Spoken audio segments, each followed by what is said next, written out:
I did enjoy my night last night. I know, you always do. Let's talk about your night last night. I think you had an equally enjoyable evening. I went to the Diamond Club. So at the Emirates, they have this event for the Diamond Club and the box holders. And it's like an annual event. They come down. Held where? They sit at the Emirates. Okay. In the Diamond Club. That's right. And they, so all the Diamond Club members knew who they were going. Yeah, exactly. That was a bit of luck.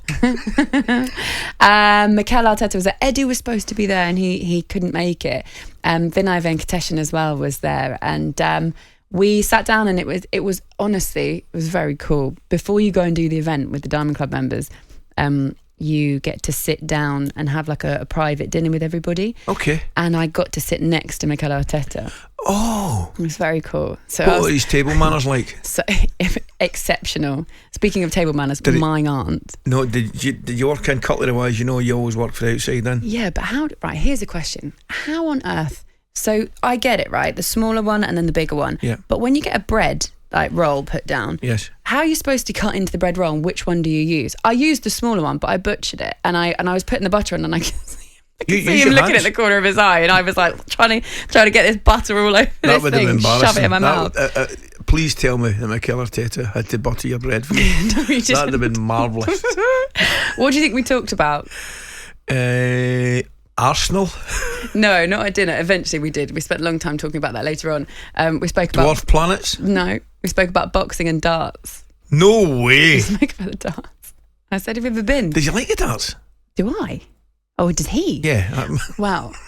I was aware you've got a fair affection for it. I said, have you ever been? And he said, no. And I went, well, here's my tip. You'd have to go dressed up. If you go dressed up, then no one will know who you are and you can go right in the pits and really enjoy it. That'd be brilliant. I think I've got a Barney Rubble outfit he could wear up the road. I could bring it down for him. That would work perfectly, wouldn't it? But the event was great, Ali. He was wonderful. It was really, he's very personable. You know how sometimes managers in press conferences and in the media, you can tell that they're just like the same questions and they probably just want to get through it and have a certain way of addressing the media, which is I think always quite kind of, that's the way they are, right? Yeah. That's what managers are. And but he was really relaxed last night and it was quite I could see why he has such a positive effect on the players, especially the young ones around him. He's very inspiring. Talked about loads of stuff about, the end of the season and what they've got to do. And he's literally just win, win, win. That is literally it. That's all we're thinking about doing. I get that. And you know something? I was a little bit surprised at some of the negativity from the weekend. You know what I mean? From the draw? Yeah. Football's funny. It's strange. I draw Anfield at any time. It's not a bad result. In fact, you'd argue a draw at Anfield, most of the time is an excellent result. The problem being you're 2-0 up at West Ham. That's the problem when everybody looks at it. If you'd been 2-0 down and gone back to 2-8, somebody's saying, well, they salvaged a point and all that, but it's 2 points dropped. So, listen, I think they're doing a brilliant job. I really do, and I'm really looking forward to the end of the season. Do you know what was quite nice? So we spoke about the women's team and about the ticket sales and all that sort of stuff. We spoke about Jack Wilshere. So Jack's obviously there with the boys, isn't he? Youth team. Got to the FA Cup Youth Cup final. And I asked him about the qualities for Jack. So do you see a proper future coach in him? And he was glowing about Jack. Yeah, really, really sort of that's a player. And Vinay was the same in terms of, that's a coach. Yeah. Vinay was the same in terms of him coming in and Jack deciding what he wanted to do. Do I want to try and continue to play?